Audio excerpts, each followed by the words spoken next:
Hello, everyone, and welcome to episode 5 of the Emotional Autoimmunity podcast. And today I'm going to be talking about chronic illness and trauma and the relationship between chronic illness and trauma and the impact that trauma has on your life, and in particular, chronic illness in general. Now, this is probably one of the things that I get asked the most about. And as a therapist working globally online with hundreds of clients all around the world, resolving trauma for people who have chronic illness is one of the key issues and solutions that I provide my clients, especially those of you who have trauma and PTSD. So, we're going to talk about trauma in particular with chronic illness. We're going to talk about trauma and childhood and how there is a definite link between experiencing trauma in childhood and then going on to develop chronic autoimmune conditions and other diseases later in life, and the impact that having unresolved trauma and stress has on you on a daily basis, so in every moment of your life. Because I think sometimes when you've lived with something for a really long time, we are incredibly adaptive as human beings. And so you just kind of get used to it. It becomes your normal. And so that's one of the most amazing things about the work that I do, just seeing people finally released from that trauma and feeling that weight just sort of go away, and they're not carrying that around, and that background hum of anxiety and stress and inflammation and everything is gone, and it's not there anymore, and that is a really freeing and liberating experience for them. So for those of you listening, you're not going to know that I actually have some notes here because I've been doing a bit of research on this over the past couple of days, because there is a lot of research being done around this subject, particularly with the adverse child experience score or research. You might have heard about this referred to as the ACE study. And that is the one that definitely found that link between experiencing childhood trauma and going on then to develop, among other diseases, chronic illness as well. So I just wanted to get a few facts and get a little bit of research and things like that. So for the people who are watching this on my YouTube channel and watching the video, then you are going to see me, as in right now, picking up my notes. And I'm just going to talk about some research that I found particularly interesting, and I think has some really good points. And as I said, there's quite a lot of research going on at the moment. So the first thing I'm going to start off with is that what the adverse child experience research has shown us, and this is probably the most publicized one. I will put a link in the show notes to a test that you'll be able to do for yourself, that you can actually get your ACE score and see what that is.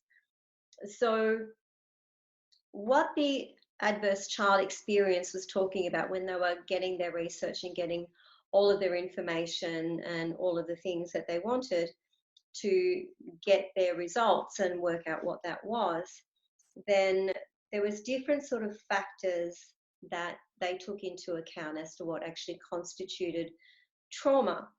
And they do know that your risk for mental and physical health issues does go up from a past trauma, depending on the number of events that you've experienced. So your risk for the problem is much higher if you've had 3 or more negative experiences, which are called adverse childhood experience, or ACEs.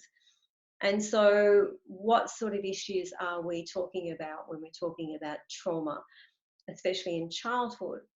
So some of these things include experiencing physical abuse or sexual abuse or emotional abuse or physical neglect, emotional neglect, witnessing domestic violence, witnessing substance misuse within your household, witnessing mental illness within the household, parental separation or divorce, or incarceration of a household member.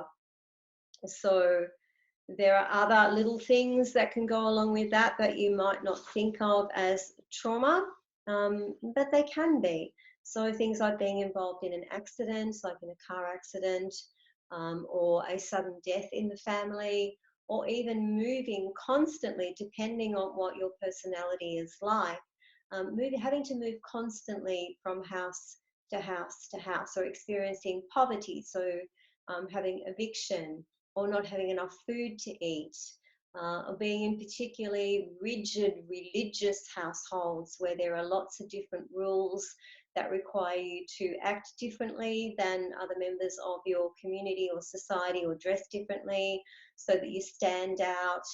Um, some people in multicultural families where the parents are the first generation who still want to stick by their original family traditions and beliefs and sort of hold their original family community very close. You can experience trauma because you are growing up in a different country. You want to have a different view. You might have a different worldview that is very different from your parents. You might want to do things that your parents would not approve of. So that can also cause trauma as well, because you're literally feeling like you're caught between two different worlds. So if you've experienced some of those things that I mentioned, then you do have a higher risk as a child, if you experienced that in childhood, of going on to develop a chronic illness.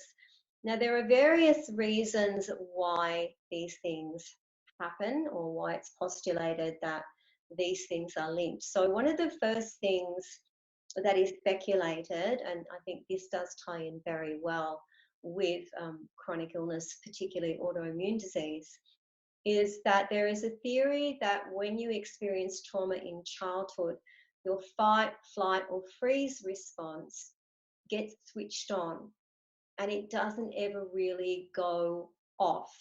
So you're in a constant state of high alert, and that this then goes on to have this cascade effect in the body that then results in inflammation, because a body in a constant state of stress is inflamed, right? So inflammation builds up over time. You become very reactive. It's very hard to feel safe. It's very hard to relax. You have a high, very active startle response. And if you don't feel safe, if you're experiencing violence or witnessing violence, or you've got a very unpredictable parent with mental health issues, then even things like sleeping, like you never know whether you're going to be safe or not. You're always looking for the signs. So say one of your parents was alcoholic, you're always watching them, observing them. You become hyper vigilant about your parents or the person that you are experiencing that abuse or that trauma from, looking for signs to protect yourself against that happening. You can also become a very focused people pleaser, because it's part of that survival mechanism. So, for example, if you realize that a certain emotional response in your parent seems to lend to either the substance abuse or the alcohol abuse, or they're going to become violent, then you would do everything in your power to try and change their mood, or distract them, or get yourself out of the house so that that doesn't happen to you and you don't experience that. And that changes your behavior. It changes the way you see the world. So rather than being a friendly, safe place, the world becomes a very scary, risky, dangerous place, and you are constantly on guard all of the time, so that response, that startle response, or that fight, flight, or freeze response never really gets turned off. And then over time, your body becomes inflamed. The inflammation causes issues within your body, which eventually goes on to create autoimmune disease. So that is one of the theories, and I think it's a pretty solid one. I mean, it sounds like it makes perfect sense to me. That's what happens. So that's what they postulate what happens. So definitely we know from the research that chronic stress does increase inflammation in the body, and inflammation has been associated with a very broad range of illnesses, including cardiovascular disease and autoimmune diseases. So early trauma really does disrupt the inflammatory system, and that then goes on to create chronic health issues that are triggered by that constant inflammation. And typically, the more trauma that you have witnessed or experienced, then the worse your health is going to be. Now, the other issue is that trauma creates changes in behavior, and I've just talked a little bit about that in terms of how you are always constantly hypervigilant about other people. It feels impossible to relax. It feels really difficult to trust other people. You are very hypervigilant to what other people are doing, or the slightest change in their posture, their face, anything that's going to give an indication that you could be potentially in danger. So you really just don't relax. And people who are in a high stress state are far more likely to participate in risky behaviors like alcohol use, drug use, smoking, or even comfort eating, right? When you're in a constant state of high alert and constant stress, then we attempt to self medicate by either using drugs or using food or using alcohol or other maladaptive coping mechanisms, just an attempt to soothe ourselves. And a lot of this behavior is unconscious. If you grew up in a household with an addict or an alcoholic, then you are more likely to follow those behaviors because that was normal for you growing up, in a sense, seeing that was normal for you. So when you do indulge in these sort of behaviors like too much drinking, too much comfort eating, or like binge eating, or any of the various eating disorders that goes on, that does have risks on your health. So, we know alcohol causes damage, drugs cause damage to the organs of the body, overeating, obesity, all of that sugar and thing causes more overload on the liver and all of the parts of the body. So you are much more likely to be at risk of developing health issues. So you create all of these unhealthy habits that can lead to developing chronic autoimmune conditions or other types of serious disease later in life. And sometimes it can be just the one, so that constant hypervigilance, constantly in fight, flight, or freeze, which creates the inflammation. Or you could experience both, so those maladaptive coping and self-soothing situations, like to just shut the brain off or distract yourself from the trauma or distract yourself from the memories or soothe yourself. And that's what a lot of addiction stems from, is just that need just to stop, right? Just stop and stop thinking and stop feeling and just experience some moments of peace or contentment, or just nothing, just not feel anything at all, because sometimes the issue is feeling way too much.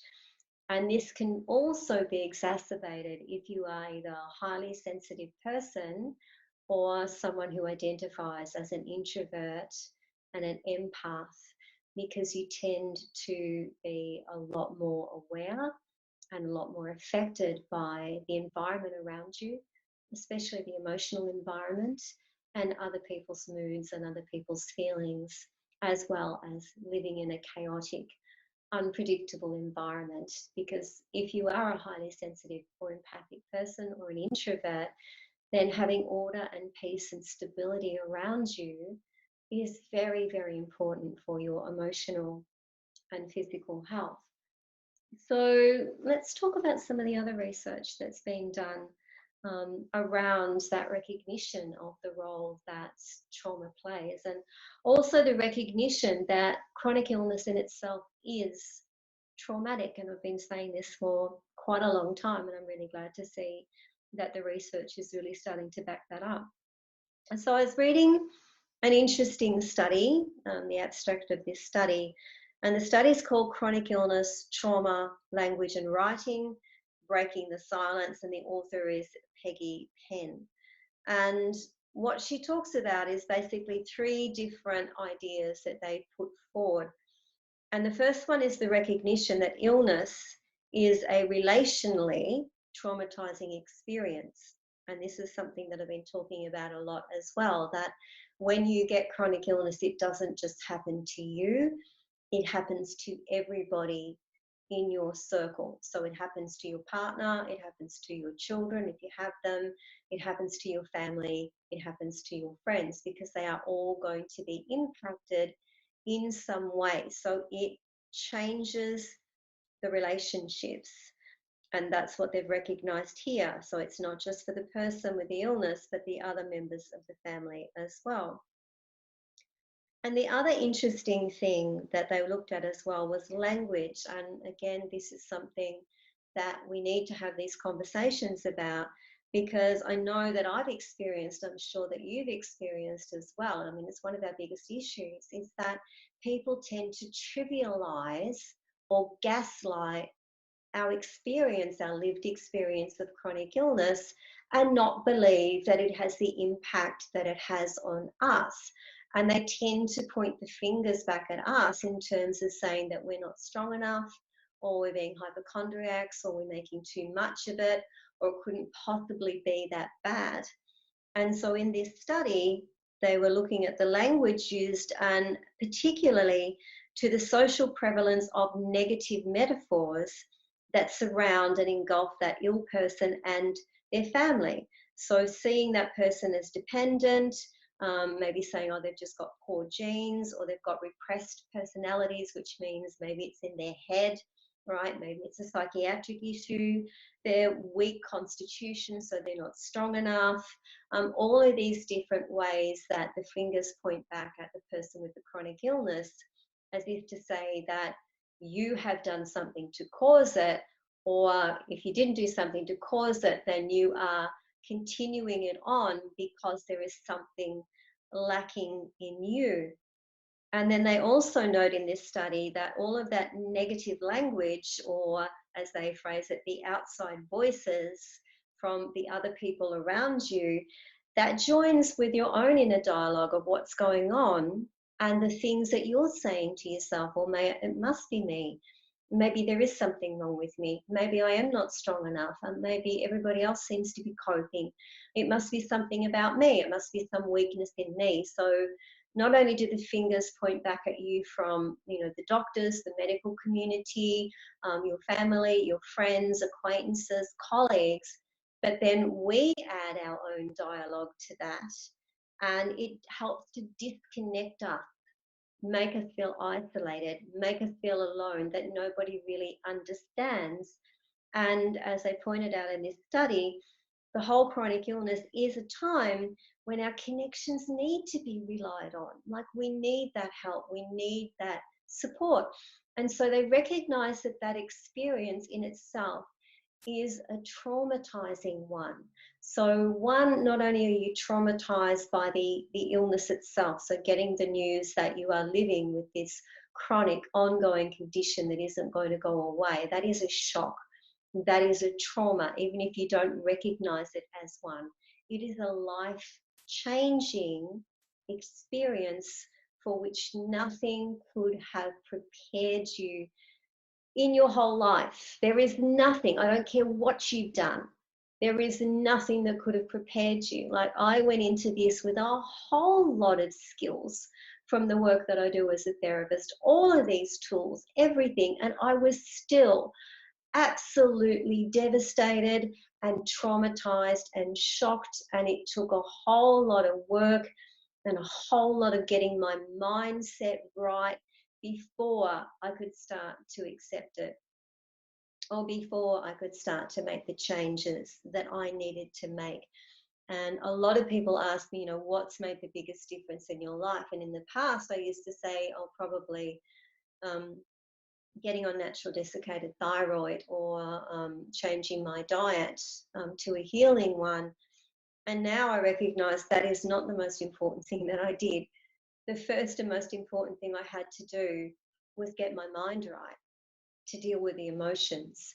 Because if I hadn't have done that, I would not have been in the right mindset and the right headspace to even start to make all of the huge changes that I've made in my life to get this done. So that I thought that was a really, really interesting study. And there was also another one called The Experience of Chronic Illness and Post-Traumatic Stress Disorder. So the experience of the chronically ill are examined to explore the impact of post-traumatic stress disorder on the accumulated burden of adversity on the trauma spectrum. And what was interesting about this is they also recognized that no attention has been given to the potential PTSD of chronic disease over the life course that can come about from medical treatments, right? And medical treatments, like if you have Crohn's disease and you've got to go in and have parts of your colon or your bowel removed, I mean, that is traumatic, or you have parts of your body have to be taken away. So if you have diabetes and you have to get amputations or something like that, and plus a lot of testing is traumatic as well.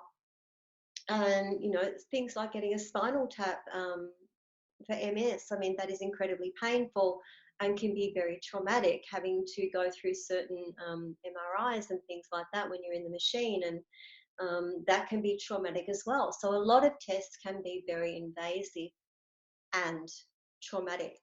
So it's really interesting to see that now research is starting to look at the impact of potentially exacerbating PTSD by the medical treatments and things that itself. So as you can see, just from those examples of the ACE study and the other two ones that I've just gone through, trauma has a profound impact on our experience of chronic illness. Trauma and constant stress drives inflammation. So basically, if you are traumatized or you're in a constant state of stress, then it's going to be pretty much impossible for you to be able to heal, no matter what interventions you're taking or no matter what you're doing. So as I said before, if I hadn't have done all of the work that I did on my mindset, then any of the changes that I made really wouldn't have been that effective. I might have got some minimal changes and some healing, but unless you address the trauma, or unless you address the stress, or unless you address the relationship issues, then you are not going to get the best possible results that you can. And this is why I talk about this so much, because it is so overlooked. Most people with chronic illness are focusing on trying to do the physical intervention. So they're just focused on the physical. And I see so many people who say things like, I've tried this diet, I tried this medication, I tried these supplements, nothing works for me. So if you're one of those people that feels like nothing works for you, then it's probably because you need to address the emotional issues. So you need to find out, have you experienced trauma? Have you experienced trauma from childhood? Have you experienced trauma from becoming chronically ill? Have you experienced trauma after getting chronically ill because you are feeling like the relationships that you counted on are not been working, like, or you're not getting that support, you're not getting that understanding, you're not getting the belief, like people don't believe you, people aren't supporting you, people aren't understanding you, and so you end up feeling shut down, cut off, and isolated from all the people that you love when you were counting on their ongoing support and understanding. And then you feel increasingly alone, which means you're much more likely to blame yourself. I'll point the fingers back at yourself and say, I'm just not strong enough. I just don't have what it takes. I must be really weak. There must be something that I'm doing wrong because everybody else seems to think this isn't a big deal, whereas I feel like it is a big deal. So there are all of these forms of trauma that you may not recognize as trauma because they don't fit under what we think of as real trauma. And a lot of my clients have said this to me, things like, I feel almost silly for saying this, but this thing that just seems so small and insignificant has caused me so much pain and suffering. And like, trauma is relative. Trauma is relative to who you are and what the experience was. So as a child, if you get humiliated in class and you're very young and all the other children laugh at you, and maybe you get left with a name from that, or maybe you experience bullying from that, that is traumatic. And you might not even recognize that as an adult, that that's where that came from. All you know is that in certain situations you feel very triggered.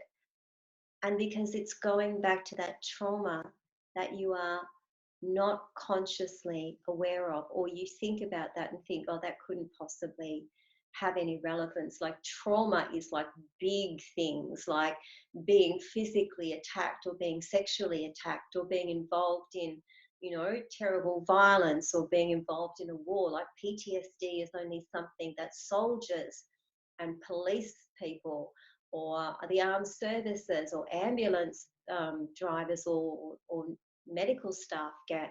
Like, no, that's not true. PTSD can come from living with a narcissistic person. PTSD can come from medical issues like surgery that went wrong, or being constantly disbelieved or discounted or dismissed or gaslighted. PTSD and trauma can be created from things that you may not recognize as legitimate trauma because you also downplay it and think that that wasn't important as well.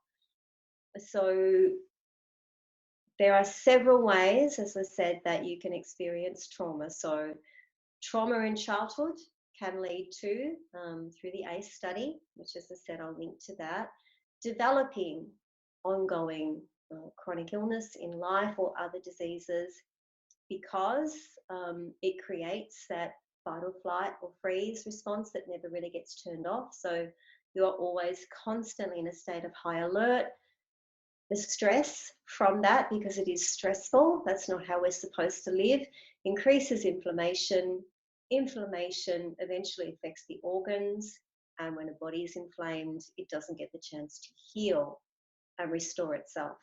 So inflammation leads to chronic conditions, especially chronic autoimmune conditions. And while you have that trauma, whether you're consciously aware of it or not, it is still driving that constant inflammation that you have, that you can't lower. And it doesn't really matter what you eat or what you do. If you don't manage that first, if you don't address that, your body is not going to be able to heal to the best of its knowledge and its ability. So chronic illness, getting diagnosed with chronic illness, is and can be traumatic, and it can create PTSD. It is a shock to the system. It can take a long time to adapt to. A lot of people never reach the point where they accept it. A lot of people feel like a victim. A lot of people feel overwhelmed, in despair, desperately looking for somebody who will help them. And there is so little help and support out there, which means people continue to sink down into that spiral of anxiety and depression, inflammation, trauma. So nothing feels like it works for them, and they can't get better, and they don't feel emotionally strong enough or have the right mindset to even start to try and take control of their own health and happiness. So that's really important to recognize. And it can also be traumatized, or you can also feel traumatized, because the relationships that you were counting on when you get chronic illness just aren't there. So the support isn't there, the understanding isn't there. You feel misunderstood. You feel like people are ridiculing you. You feel like people are minimizing or trivializing what you're going through. And then the fingers point back at yourself, and you think that there is something intrinsically wrong with you, or that you just must be weak, or maybe you've just got bad genes, or maybe you just can't cope. So it all falls back on you again. And we all know the experience of chronic illness is an isolating one. It is hard to live in a world that doesn't understand you, that doesn't even seem to have a place for you, or any recognition that those of us with chronic illness actually exist, and that our chronic illnesses have had this massive life-changing impact, to the point where you grieve the past self, and you grieve the way that you used to be, and you grieve the things that you used to be able to do, and that is traumatic as well. So some of the things that you need to do if you do feel that you have trauma, or you are living in a perpetual state of fight, flight, or freeze, or you seem to be stuck in relationship issues, or any other issue that is causing stress. Because remember, stress creates inflammation, inflammation fuels diseases. And stress is one of the biggest things as someone with chronic illness that we need to deal with and fix. So it is really important that you do something to address your mindset, address the trauma, address the stress, find out the root cause of the things, the thoughts, the beliefs, the patterns, the unconscious trauma that is driving this inflammation. And then get the right skills and get the right tools to help you feel more relaxed, feel more in control, feel more confident, and most importantly, understand that how you feel is real and valid. This is not a personal failing on your part. It is not your fault that you developed chronic illness. You are not a weak person, right? You are not creating this situation, and you didn't do anything to deserve it. It is just one of those things that happens that is beyond your control. So the most important thing is, if you've got trauma, to do something about it, right? Don't accept it. Don't think this is something that you can fix on your own.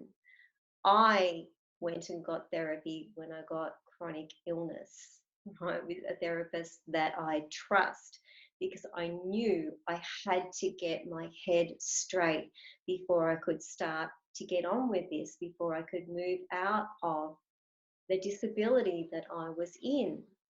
And what I was told very adamantly by my doctor was that this is the way you are going to be. And the way that I was physically and cognitively disabled. I did not know what was possible for me. I did not know if I would ever work again. I didn't know even if I was going to survive what had happened to me. And everything that I've achieved, and I know a lot of you have been following me for a long time, you've seen the changes that I've made. So you've seen the proof that what I've been doing has worked, and it has given me some pretty amazing results. And yes, I still have chronic illness, and yes, it still impacts me, but without dealing with my trauma, without getting that mindset right, without doing something about the stress and the anxiety that I was experiencing at the loss of the life that I had and the person that I was, none of this would have been possible. So mindset is really important. So as I said, I'm gonna link to the studies that I've talked about in the show notes. I will also link to the ACE self questionnaire where you can test and see how many you are. Remember, according to them, if you've got more than three, then your likelihood of you going on to develop illnesses during adulthood, including heart disease and other things and autoimmune conditions, is higher. So the risk is higher, and there is a strong correlation between those things. Recognize that you're not weak. What you've been through is traumatic. Be willing to open your mind to redefine what actually constitutes trauma and PTSD, because sometimes we are way too hard on ourselves and think, oh, anybody should be able to get through that. I know other people have been through that, and it didn't affect them the way it affects me. Don't compare yourself, right? Trauma is relative. Everybody's experience is valid. And most importantly, there are some resources that I've got out there that can help you. So if you want the entry level thing to be able to work with me on my website, head over there, go to my products and get yourself a copy of my Relaxed Hypnotherapy Bundle. It is absolutely designed to help you reduce your stress. And when you reduce your stress, you reduce your inflammation. There's hypnotherapy recording that you can try so you'll know what it's like to experience hypnotherapy with me. It is going to help your body relax deeply, help your mind relax deeply, which means your body gets a chance to get out of fight, flight, or freeze and into rest and digest. And that is the phase where the healing happens. You need to be in that state so that your body actually can start to heal. It's really important. And there's also the ebook that's going to give you some tools and strategies to help you manage your thoughts. You have got access to a free discovery session with me. It is not a sales call. It is the opportunity for you to tell me about what your challenges are and tell me about what pain or what trauma or whatever it is that you're going through. And then I can assess whether I am the right person to help you or not. And if I am, I will tell you which of my programs that I recommend for you, and then I will give you all of the options, and you don't have to give me an answer on the spot. I'll explain all about it. I'll tell you what the payment plans are. I'll tell you that I charge in Australian dollars using PayPal, and then I send you all the information. You go away and think about it, right? You don't have to make any commitments. There is absolutely no pressure. I need to feel as a therapist that I am the right person to help you and be able to say that with confidence. You need to feel that this is going to give you the solutions and the answers and the skills that you are looking for. So you've got that there already. I don't do traditional talk therapy. I use a mix of hypnotherapy, coaching, and counseling. That is quite unique. There is in the programs, it actually has a structure. I always have a plan, and I keep you moving forward, learning new skills. So at the end of your program, you will have everything you need to take back control of your life, and you will be free of your trauma and your stress. And what that means is you're going to be in the right frame of mind to start taking back control of your health and happiness and life, and start making the changes that you want, because you'll be in the right framework, right? The right mindset to make that happen. So there is so much evidence linking trauma to chronic illness, and so much evidence pointing to experiencing and living with trauma, active trauma, and PTSD is fueling the autoimmune conditions that you have. So it is imperative, even if you choose not to work with me, if you find somebody else, it's imperative that you really get some support and help with this. So I hope this podcast has been useful for you. I'm going to be back in another couple of weeks with another topic that I've been talking about. So you can contact me, you can message me through my Emotional Autoimmunity Facebook page. But if you want to find out about my programs and how to work with me, the best thing you can do is book your free discovery session. That is really going to help. And there's lots of resources and blog posts and things over at my emotionalautoimmunity.com page that you can access and read and use. So thanks for listening and thanks for watching, and bye for now.